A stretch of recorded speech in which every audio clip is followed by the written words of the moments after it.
Hey everybody, Hey, we're here again. Welcome to Hot Sauce. I'm your host Chaz. We have a special guest today, Derek, broadcasting live from somewhere up in the Northwest. Um, Federal Washington. oh, Federal Way, Washington. And then we have James, who of course does all the research, and we have Josh with us today as well. So Derek, because you're the guest, we'd like to get to know you just a little bit. Can you tell us some of your interests and a little bit about you? Interests. Well, I am an avid reader. I enjoy history.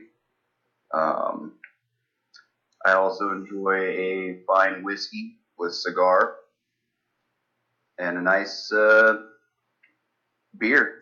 I'm a nice, big beer guy as well. nice. Yeah. What's What else do you know about me? what's your favorite part of history? What do you dig the most out of history? I probably, if I had a focus, you could say it was probably World War II. I studied that a lot through high school. Did I actually got to help teach my World War II history class in high school because I knew more than the teacher. did you happen to listen to any of our prior episodes? Yes, I've listened to all four released. All four. Um, did you have any idea that Germany had sent spies to the United States? I'm not surprised by it. I didn't know like the actual like names of any of the spies, but I know that they conspired with Mexico on quite a few different things. Because I know one of their big things that they wanted to do was counterfeit American dollars and bring them through the Mexican border. Oh yeah, yeah. They tried to. The Nazis tried to get Mexico to start a war with the United States. I thought that was hilarious. Um, Mm-hmm. but I take it as a personal win that I taught one person something. Yeah, That's Yeah. and the espionage part of World War II is probably not the strongest suit that I've had. I'm more of like the battles and that kind of stuff. so you okay. So there's kind of a cool story about how the Americans took just a random dead guy and they put him into a torpedo tube on one of their subs, and they loaded him with all this top secret like documentation that had been forged, and they shot him uh, towards shore in France, and it was part of the diversion to sell that they were going to the port of Calais rather than Normandy. Okay. That is my favorite fucking story, and maybe I'll touch on it on a later date, but just the fact that they crammed a dude into a torpedo tube blows my mind. It's That is. That's both horrifying and hilarious, all in Yeah. all in one sentence. So, no, that's cool. I like that you're into World War II, and of course, I'm a big World War II guy too. So I hope you enjoy listening to our future episodes because there's no end of the horrible things that happened, but all the advancements we made. So we'll definitely do a lot of info on World War II in the future. Nothing wrong with that. You'll get to Did- hear James butcher up a bunch of German names. Oh god, they love to throw those umlauts in there. I still don't know how to pronounce them. Nobody does. Even the Germans don't know how. Yeah, that's fine. Fuck them. Anybody have anything fun or exciting happen this week? Not really, man. Just working, to be honest with you. I just drank. I mean, Thanksgiving just happened. There is that. I mean, I drank a lot, so I don't know. I went on a little adventure in my drunken mind, but that's about it. Okay, all right. Speaking of drunken adventures, Chaz, have you ever told them our Vegas adventure? Did not.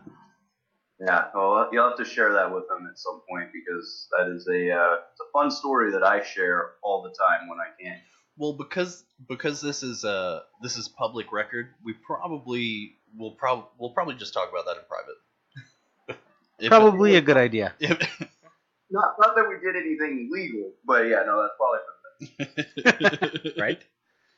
I'm okay with that. Well, on the one highlight on that though, I will say, just so that you can get all the other details from Chaz later, is when I was wandering around drunk at probably 4 in the morning trying to find the tallest building in Vegas, the Stratosphere, a cop rolled up on me and pointed out a gentleman across the street that was in all black with a hooded sweatshirt. Mind you, it's like 95 degrees out. And he asked me if I thought that was weird. And I said, even for Vegas, that's weird. And he said, that's what I thought. You have a good evening. And he went and pulled that guy over. And then it was a whoop whoop. Yeah, one of the other benefits of being Caucasian. I know. You gotta have one in your group. I think the guy was white. I couldn't see any skin. He was just wearing all black with his hood pulled up, hands in his, the front hood of his pocket of his sweatshirt. It was definitely suspicious, and I'm stumbling around drunk. Yeah, but that's allowed. Yeah. It's Vegas. I was waiting for the punchline up, and the dude in the hoodie was Chaz. No, at that time I had no idea where Chaz was at. I had no idea where you were at. Great. So this was pre 5-cent beer. You know what? We didn't even hit 5-cent beers, I don't think. 5-cent beers? Where are 5-cent beers? I mean, I can't. Right next to Margaritaville on the strip. It's like every day from 5 to 6 p.m. It's 5-cent beers. Jesus. Matt, this was that we had the unlimited happy hour at the Stratosphere. Yes. For like 2 hours for $25. You can have all you can drink. Jesus Christ. Yes, we did, and it was margaritas, martinis, and Michelob Ultra. Oh yeah. And it was like the bartender, or not the bartender, I guess the waitress was so on top of it that like as soon as we got below half of the drink we were already drinking, she'd bring us another drink. And I want to say we drank everything on the menu that was included. That's a good thing. The good thing about Vegas, when you go to those all-you-can-drink or whatever, the open bars, they're on top of their shit. We were Chaz visited me because I used to live out there, and we were on the high roller, and that dude was like on top of it. Like we'd be halfway done with our drinks too, and he'd be like, "You want another?" I'm like, yes, there you go. Yeah, I'm glad we didn't break the seal before we went on that. That's my biggest, that's my favorite, but like my biggest problem with Vegas is anytime I go, I get like so pissed that they're so accommodating that I'm like, yeah, I need another drink. You bitch. Like, no, somebody cut me off. God damn it. Nope. No, you want whalebone? Sure, yeah. Yeah, once you get too drunk, that's when they send you to those limos that will take you to the clubs. I think that's their strategy. Like that's where their economy is based. Those two things. Christ Almighty. Okay. Well, I think this is the portion where we just jump into some shit I want to talk about that hopefully you guys have never heard about. Have you guys ever seen the Silence of the Lambs movies? Yes. Yes. Yeah. Yeah, Okay. of course. So you guys know Hannibal Lecter. He's a very creepy fucking character. Well, the guy that he was based off of, his name was Alfredo Bali Trevino, and he was born in 1931, and he was raised in Mexico. Mendez, I'll let Josh read that because I don't know how to say that. Mendez. Well, Josh can't read, so good luck. Tamaulipas. Where is it though? Oh, Right there. oh yeah, that a you? Yeah, That's Nen, oh, I think. Tamaulipas. Yeah, sure. Awesome. So he can't read and you can't write. So good teamwork, guys. I was like, that a you? It's a blind leading the dumb. Okay, so he was second of 5 kids, and his parents really encouraged really hard work, and he eventually became a doctor at 35. And Nobody knew it at the time, but he was homosexual, and he met this guy Jesus Castillo during. I think he was his nurse or something like that at the time, and they called him Dr. Salazar for some reason, even though his name has nothing to do with that. But he eventually murdered his boyfriend, Jesus Castillo, when he found out that Jesus had been with a woman earlier in his life.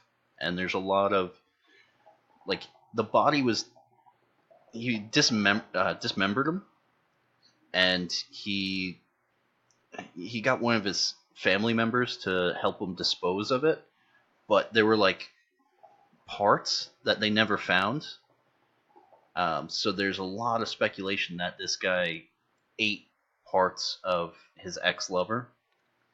And then he was convicted of murder and he went to jail. But during that time, he had 2 wives, and one of his wives had a kid. So it's like, even if you're the biggest piece of shit on the planet, you still can find love, and in some cases twice. He was accused of killing like a few other people, but nothing was ever proven. And then after he was freed from jail, which I didn't know that was a thing if you commit murder, like nasty murder. He lived a really quiet life, and he saw and treated people for free in some town in Mexico, and he died fairly recently, 2009. But I thought that was a pretty crazy story, because the guy who wrote Silence of the Lambs originally went to interview somebody else, and then he heard about this guy, and the way that Hopkins portrayed him was like spot on, exactly how this guy acted. Kind of like he's a little bit better than you, but he eats people, so you're like, no, I'm better than you, and he just kind of walks around like, hey, I'm a doctor, man, fuck you. So really creepy dude. But that's a short part of the story. Now the other guy in that movie, the one that they're trying to track down, Buffalo Bill, he's based on a real guy too. This guy's name is Gary Mitchell Heidnik, and he was born in 1943 in Eastlake, Ohio.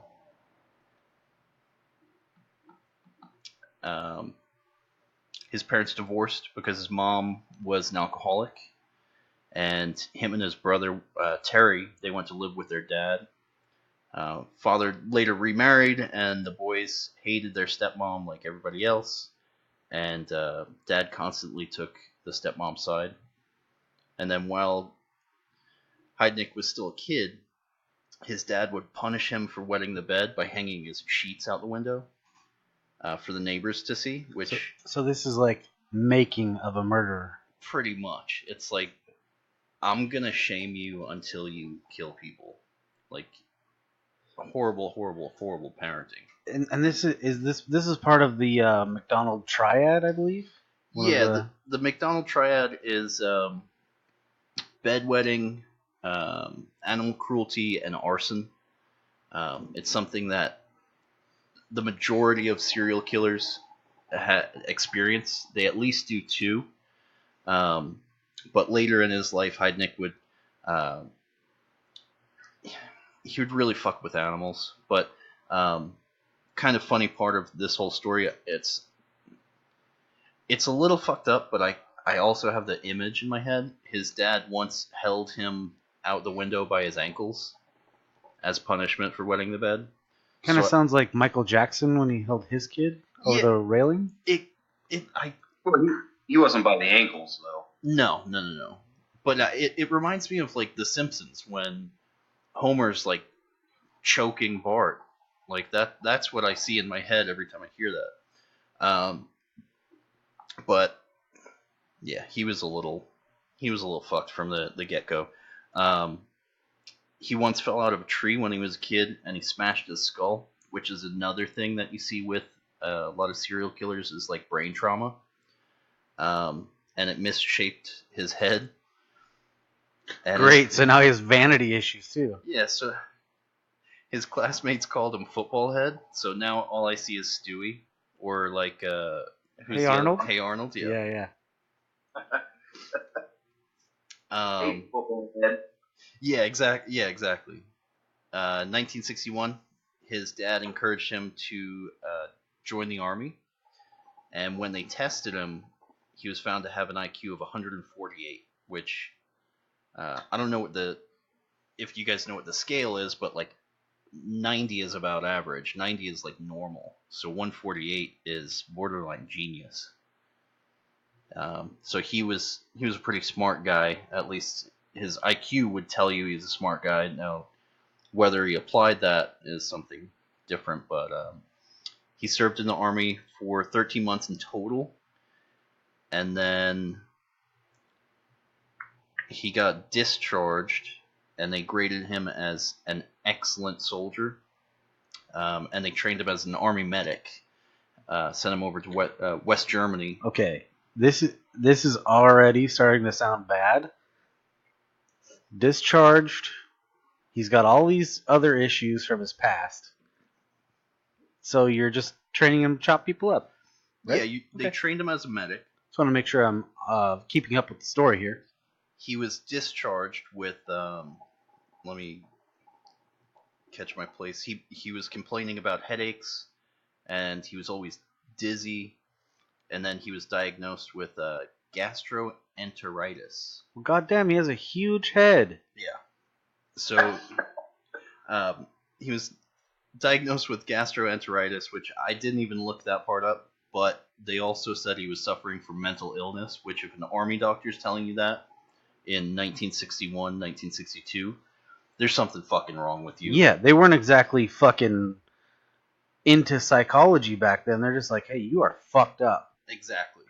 So he was eventually transferred to a hospital in Philadelphia, and then he became a licensed nurse with his army training around Philadelphia. Oh, I thought he was a patient when you said that. No, well, they transferred him to treat him, and then he became a nurse. So they're like, this guy is mentally ill and does not belong in the military, but you can go ahead and be a nurse and treat people? Yeah. Keep in mind, it's the 60s, man. Holy shit! Talk about a recipe for disaster. Yeah, they thought, okay, take a couple Tylenol and your mental illness will go away. And I know that's an exaggeration, but it's not that far from the truth. How cool would that be, though? You know, to be like an old timey, like Wild West doctor, and just be like, yeah, you got ghosts in your blood. Do some cocaine about it. Do some cocaine about it. That's what they did. That was a cure-all. Yeah, they had cough syrup that was like codeine, morphine, and cocaine put together. God, we're living in the wrong time. If that doesn't cure you, well, the doctors had the life back then because they were like, oh, women are, having issues. Well, it's just because there's a lack of orgasm. So here's a dildo. Let me get you off real quick and that's treatment. If you've ever seen any of those old-timey advertisements where it's like, it's basically a jackhammer with like plastic on it, and they're like, this is gonna fix everything. We're just gonna drill your wife for you. And people were okay with that. They're like, yeah, get her in there. She's crazy. Yeah, she's obviously crazy. I can't get the lobotomobile over here fast enough, so I guess you're gonna have to give her orgasms. So, God, women have had a tough time. They're like, okay, either you need orgasms or we need to put an ice pick through your eye and fidget with your brain a little bit. Yeah, stir your brain up a little bit. So he started working as I don't know if you guys want to talk about lobotomies more, because I can do that, but... Ooh, do you guys know about the lobotomobile, right? Yeah. I do not. Oh, okay. So there was you remember the guy's name? No, it was two guys. Yeah. And one was a doctor, and one was just a dude that partnered with him. I think his dad was a doctor. That very well may be the truth. I don't know. But So he was a doctor by proxy. You know, it's family business. The doctor was doing lobotomies, but he was doing them in a way that they were taking a long time. And the other guy, he was like, "There's a quicker way." So he went into his kitchen drawer, got an ice pick, smacked it into somebody's eye, and just like wiggled it around. And he was like, "Oh yeah, I can knock out like 20 of these in the morning." Yeah. So when the doctor guy found out, he was like, "You're out of your fucking mind. So, Are you kidding?" So hold on. What does he do next? He's like, you know what? I'm gonna buy a van and take this shit on the road. Yeah. So he was driving around doing lobotomies like from town to town, and eventually like he would fuck up, but then he would be gone the next day. He would be like, "Oh yeah, I killed somebody. Well, off to the next town." Like, yeah, women have had it tough. And then he's like pulling tricks. He's like, let me do two of them at the same time. Yeah. Here, this one's with my left hand. I forget what it was. He was taking a picture, and he was like, "Oh yeah, let me do some tricks like cocktail." Like he's flipping the ice pick around and stuff. He's showing off a little bit, and then he like slams this lady with the ice pick, and he's like, "Oh fuck, I went too far. I killed her." Like, Well, okay, see ya. But let's talk about his grandiose nature. He got a gold ice pick and was going around doing this little showmanship. I did. I honestly forgot about that, but yeah, that's pretty baller.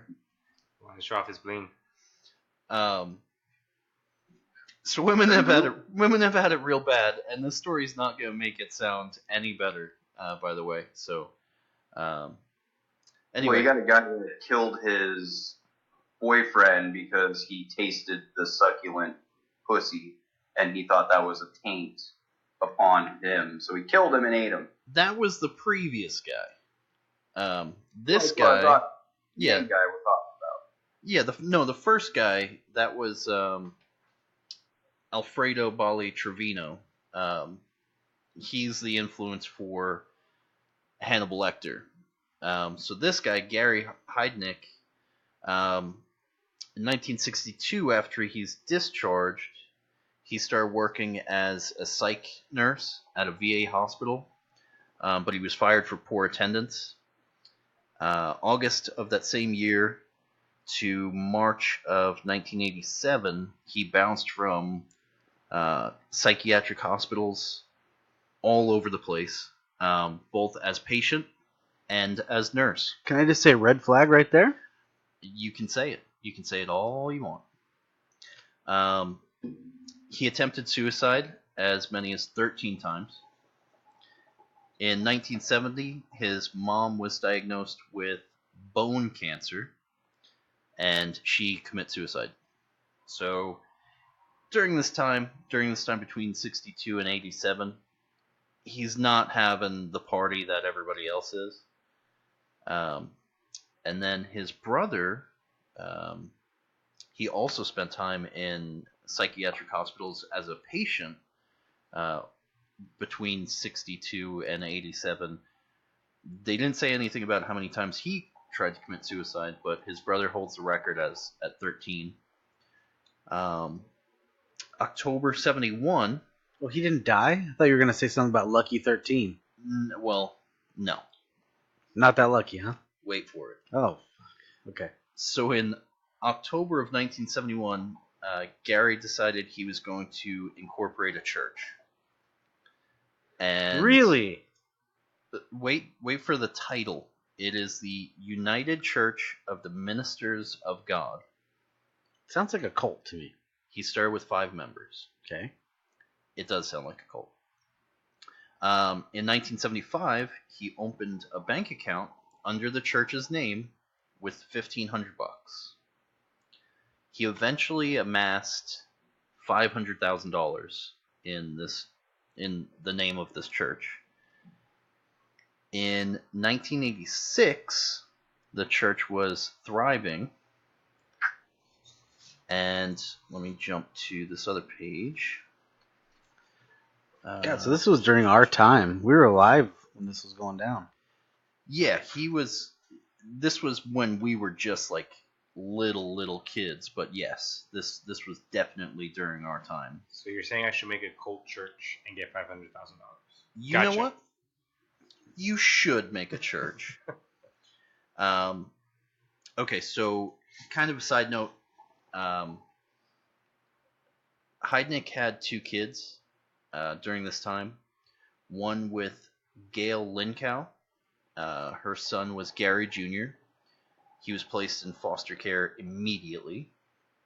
Another woman had a daughter. Anjanette Davidson had a daughter named Maxine Davidson, who was severely mentally disabled. She was also given up to foster care immediately. After, well, I'm not going to go into that part. That's jumping ahead too much. Let's see, what year was this? He used a matrimonial service to meet his first wife. Is this like a mail order bride style? That's exactly what I have written. It's a mail order bride. Okay. It's before the internet type shit. It's where you just write letters. He corresponded with her for 2 years.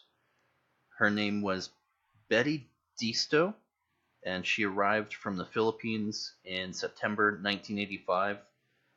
They were married October 3rd, 1985, so they did not waste any time getting into that sweet life. I will say this about the guy: he does not waste time. He is a poon hound, as I. It sounds like it.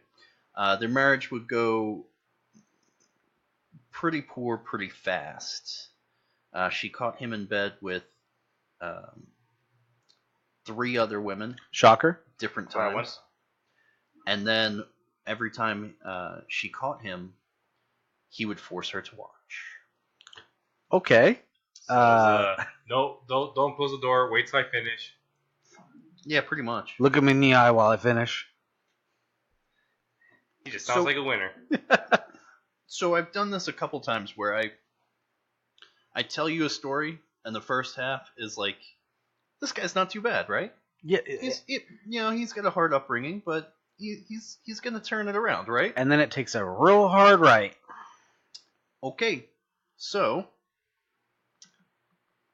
he would repeatedly rape and assault Betty.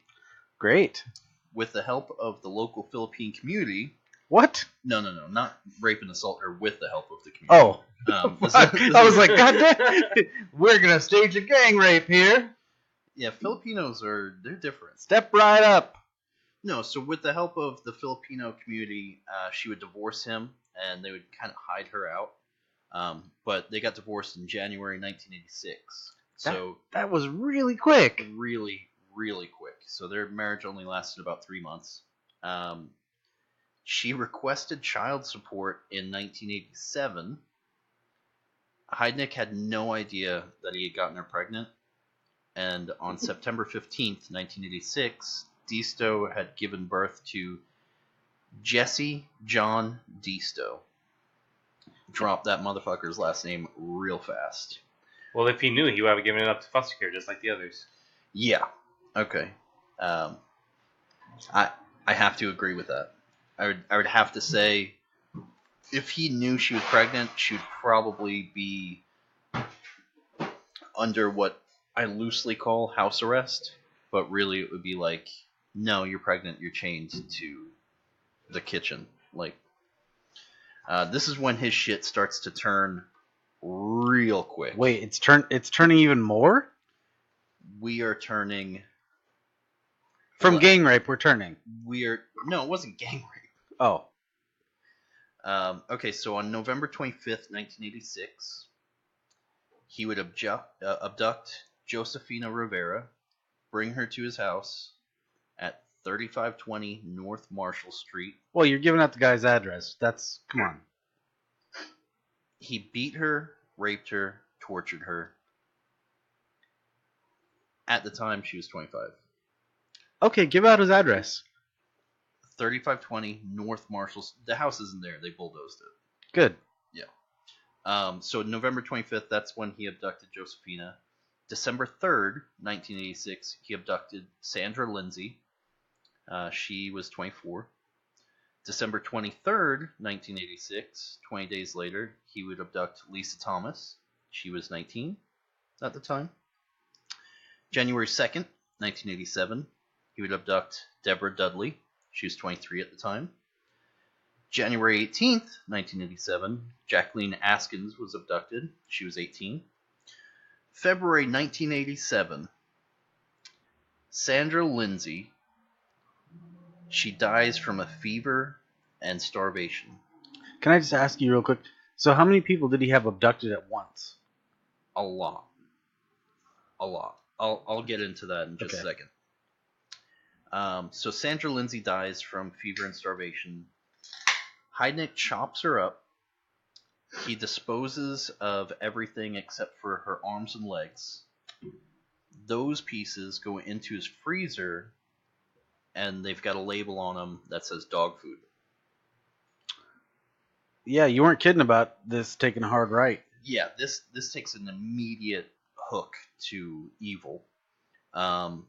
Deborah Dudley is murdered on March 19th, 1987, and if you remember, she was abducted January 2nd, 1987. So he kept her for a few months. Yeah. What he would do... He kept her for one marriage. Pretty much. Yes, for one marriage. He electrocuted her in a water-filled pit in his basement. Hold on, is this like put the lotion in the basket? This is exactly what that is. Fuck. He disposed of her body in the New Jersey Pine Barrens, and I don't even think they found her. 4 days later, March 23rd, 1987, Heidnik abducts 24-year-old Agnes Adams with the help of Josefina Rivera. Wait, so he's getting these people to help him? Not in the way you think. What's that? So that's like baller status. No, he it's more like he's got them chained in his truck or in his car, and he's putting on the face like, oh, we're just a happy couple driving around. Can we help you? You know, can we give you a lift? And then he abducts a chick, you know. And I don't want to come off as insensitive or anything like that, but this guy, here it comes. He made this a career, you know, abducting people, and with the money that he made off the church, this was his like hobby that turned into a career. Okay, as horrible as that fucking sounds. So he's active in the church at this time, abducting people. Just God, he's almost like hiding in plain sight. He's got money in the bank to do what he wants, just whatever he wants. Thank you. So after abducting Adams, Josefina Rivera convinced Heidnik to let her make a phone call to her family, just so she could say that she was all right. He drove her to a gas station. She walked a block to a payphone, called the cops immediately. Smart girl. Yep. Exactly. Police arrested him while he was still at the gas station along with his friend Cyril Tony Brown. This is the first time that he's mentioned, but he had helped Heidnik abduct several of these girls. And I don't want to say it, but I have to. Most of these girls were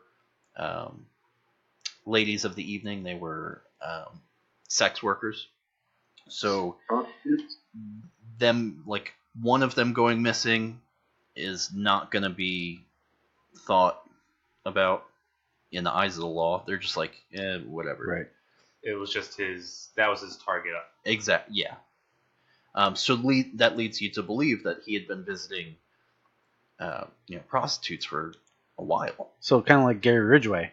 Yeah, exactly. Like Ridgway. The other serial killer in the history of time. You know what's funny about that is when we were kids, Derek and I used to play in the Green River. Did you really? It was actually right down the street from his house. Remember that, Derek? I still go into the Green River. I live right next to it. See?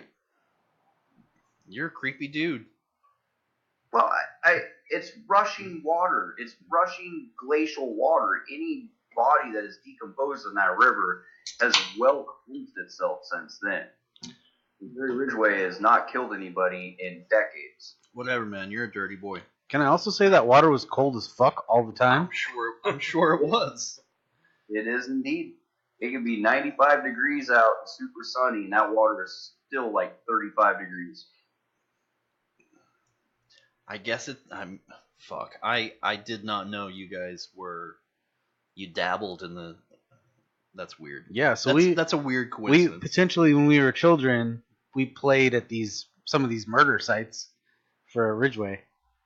You know, Not murder sites, dumping sites. dumping. Yeah, Okay. exactly. I wonder, over the course of your life, how many times, like I grew up in New York. I wonder how many times I walked past somebody just on the street that had murdered somebody. Like that's something that drives me nuts all the time. Well, I mean, what do we say statistically that you're gonna meet? You're gonna run across, not meet, I should say, anywhere from 35 to 50 Something crazy like that. people that are just gonna kill people. And then you got to think about this too. In your lifetime, there's been somebody that's wanted to kill you, and then they've just decided, it's not worth it. Some of them are sitting right across the table from you. Absolutely. Or failed and you never knew. So I actually do have statistics on serial killers. I don't know if I'm going to go into it, but maybe we'll talk about that in a minute. I hope I do love serial killers. I'm sorry? I said I hope you do. I do love serial killers. Okay, maybe we'll touch on that in a minute. Okay, so Cyril Tony Brown, he was released a few days after being arrested on $50,000 bond, and the agreement that he would testify against Heidnik. He later said that he was a witness to Lindsay's death and dismemberment, so he was there pretty much the whole time. God. Heidnik, shortly after his arrest, he would try and kill himself. number 14. Rumors. Why couldn't he just been as successful at killing other people as killing himself?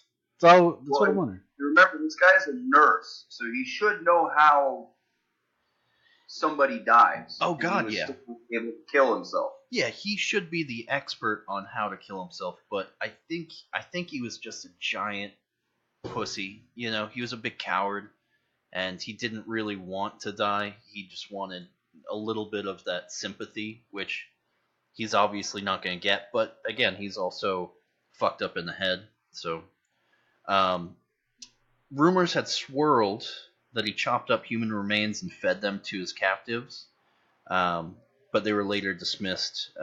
Some of the girls, they were held in a little pit in the basement, and he would put a board over it, and some of the women would kind of, he was feeding them like Spam and shit like that, and some of them like talked to each other, and they were like, "This is that girl that died," or something like that. But you know, they tested all of his stuff, and none of that was proven to be used. Like, he had a food processor, and they tested it for human blood, and none of that really came out. Like, he didn't actually do that, though.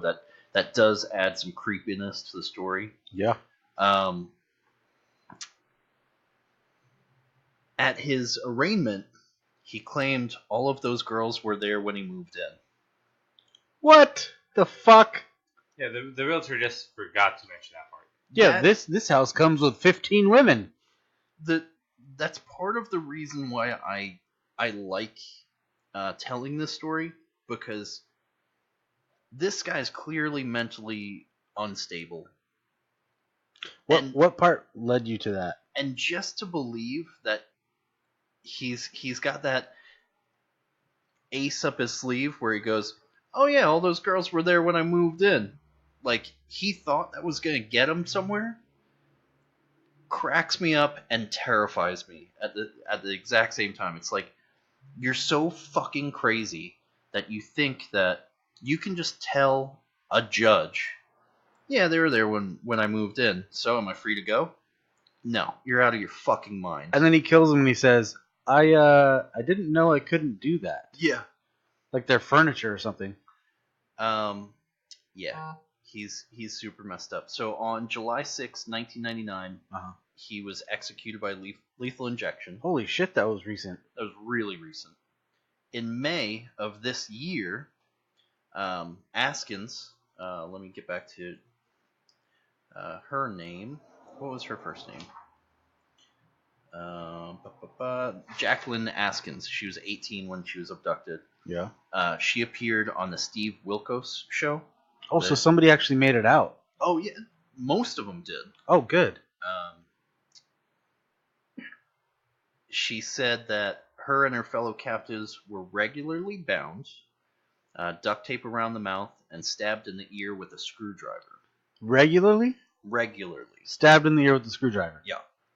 So, of all the women that survived this, all of them have like severe hearing problems because of this. Yeah, no shit. And this is 30 years later. Jesus. So he was the influence behind the character of Buffalo Bill in the movies, or in the movie, the Silence of the Lamb movie. A lot of people think that there's other influence, which there is. Like Ed Gein used to dig up bodies and make like paperweights out of women's breasts and stuff like that. Like I just really gotta weird I just gotta tell you, whenever you say Buffalo Bill, I think of Joe Dirt. I do too. Put the lotion in the basket. Put the lotion in the basket. You have no idea what kind of pain I can bring you. Yeah, I think of Joe Dirt all the time too when I talk about Buffalo Bill. But if you guys want to talk about serial killers, I've got kind of some weird info. Do you have the stat for how many serial killers are from Ohio? Because there's quite a few. Most of them. Like Wisconsin. Wisconsin. No, he was Wisconsin. They're probably just pissed off. I think Dahmer was born in Ohio, wasn't he? But he did most of his murders in Wisconsin. You were born in Ohio. I was born in East LA. Clearly, they're just pissed off about the Cuyahoga River catching on fire because of all the pollution. Well, there's number of separate serial killers operating in a given year in the United States. Oh, this is going to be terrifying. In 87, when this guy was captured, there were 189. This was the peak. Whoa. And that was 2 or more kills with, 3 or more kills, 128. Since then, that number's gone down. Like, the most recent info is 2015, and in 2015 there were 30 serial killers with 2 or more kills, and 15 with 3 or more kills. Well, I mean, I hate to say it, but that's kind of good. Yeah. I mean, technically, isn't a serial killer have to be 3 or more? Thought that was the standard. I thought it was 5. No, I think it's 3. But I think to define a serial killer, you have to break it down. And a spree killer is, one after the other. And to be a serial killer, you have to have that cooling off period, right? Yeah, that is part of it, where you kill somebody and then, oh, I got away with that? Well, maybe I can do that again someday. And then they go out and they go, well, this is what I did last time. Let me improve upon that. But isn't there's a certain level of complacency that you get serial killers get after a certain amount of kills. I think it was it Dahmer that was saying that? Dahmer was doing it partially because he wanted to have like a sexual thrill, right? And he did some weird shit. Like, he put acid in their brains and tried to make basically like a slave, kind of like a zombie. And of course, if you put acid in somebody's brain, yeah, they're gonna die. Like, Dahmer, he was smart in some ways, but he was also really fucking stupid in others. But isn't the saying, or I'm taking this paraphrase from someone, I can't remember who, but the first kill they're very excited, everything's very planned out. By the 15th kill, they can't remember where they put the murder weapon. Or It was that was Ted Bundy. He said the first kill, you've got it all planned out, and you do all this and blah blah blah. By the 15th, you forget where you put the wrench, because he had bludgeoned a woman to death with a wrench at one point. And he said by that many kills, it's like everything meshes together, and you're just like, okay, like, where are my keys? Like, everybody has that moment. That's kind of the level of sympathy he had for his crimes, was like, oh fuck, does anybody see my keys? I don't know where I left them. Like, he's walking around covered in blood, And it's he's in like, his hands. yeah, exactly. It's like, You want to know an interesting note about Ted Bundy? yeah, If you know or not, but the detectives that were actually looking for the Green River Killer flew down to Florida and interviewed Ted Bundy Oh, yeah. to figure out how they might be able to find him. the judge that tried him, he said, he complimented him at closing. He said, under different circumstances, I would have loved to have seen you in my courtroom as a lawyer. And fucking crazy about another crazy thing about Bundy, he can be a whole chapter of my autobiography of just me just reading and learning about his crazy ass. Is he was dating a girl while he was on trial, and through some loophole, because he was representing himself, apparently if you are examining a witness and you ask them to marry you and they say yes, you're married. So he got married to his girlfriend while he was on trial, and it was just like that. It was a, hey, will you marry me? She said yes, and he was like, boom, married. There you go. Which I don't even know if they closed that loophole, but fucking crazy. I'm sorry. Did you say butt fucking crazy? I wanted to say butt fucking crazy, but I feel like you did say it. I held it. No, I said You said butt fucking crazy. you said butt fucking crazy. You know what? You're butt fucking. Butt fucking crazy. Obviously, we know where your mind is right now. So I mean, I definitely heard the hyphen, so I mean, I did not. I definitely took those as two separate things. A butt with just one T. No, so that's the story of Alfredo Bali Trevino being Hannibal Lecter, and Gary M. Heidnik as being Buffalo Bill. Wow. And this is, just so everybody knows, this is going to be a mild sauce, which is a short episode. But I feel like we've talked about some horrible fucking people, as we always do, somehow. Yeah, we're either talking about shitheads or murderers or, both. Or Billy. Yeah. Yeah, we need somebody that's real Billy. That's all I'm going to say. So what do you guys think about these two, as I put them in the category of shitheads throughout history? Any thoughts? Any scary shit you want to bring up? I think we divert to the guest. All right, Derek, what are your thoughts? Put me on the spotlight. No, they are definitely scumbags. I'm going to put you on the spot right now. Boy, what you got? Yeah, no, they're definitely. I would say that they belong on that list for sure. There's if you wanted to make a podcast just of that like genre, you could make thousands of episodes. It's a great genre. Oh, God, we could go into murders and shitbags all day. Let's keep digging. Oh yeah, no, that's fantastic. There's like I said, I'm passionate about the psychology of like what makes a serial killer. That stuff enjoys me. I enjoy it. Let's clarify. That stuff enjoys me. Let's just clarify a little bit that you do not sympathize or want to be a serial killer, as far as I know. Oh no, God no. Yeah. Okay. He's like watching those Netflix series. He's taking notes. He's like, oh, go bag. That's smart. Oh, plastic? Yeah, I should get a lot of plastic. No, there's a.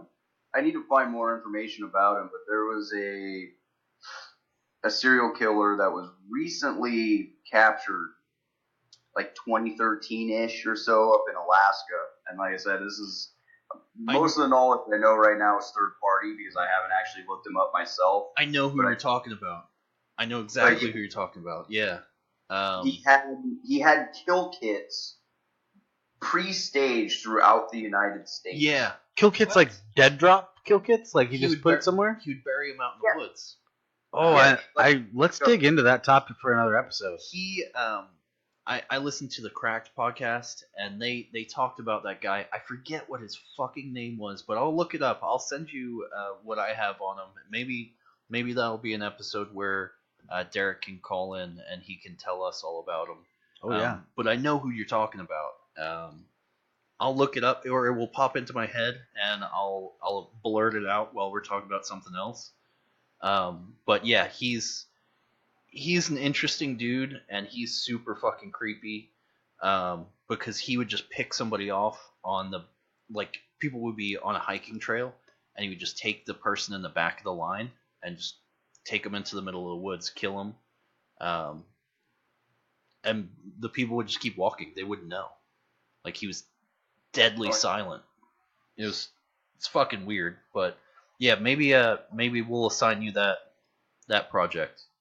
Yeah, no, that'd be cool. Like, I know that he kidnapped a girl in Alaska and then went on a cruise with his family, came back from the cruise. The girl was, at that point, dead. He put makeup on her, took a fuzzy photo, and sent it to the family as a ransom note. Holy shit. I didn't know that part. Yeah, get us the details on that, and let's do a cast on that. Yeah, let's maybe put that on the books. 2 weeks from now? That should be enough time, right? That's when I think what's her name is coming. She can come. That's fine. Either way, we'll schedule it with you. But I think that one would be super fucking interesting. Oh, definitely, I agree. That'd be great fun. Okay, so I think, huh? Okay. Yeah, I think we're good. I think that's plenty. I think that's how long had we been recording? Almost an hour. Almost an hour. So we can shave. We can shave a lot off, yeah. We can shave that down to like 40 minutes. Yeah. So I'm gonna cut it right here, and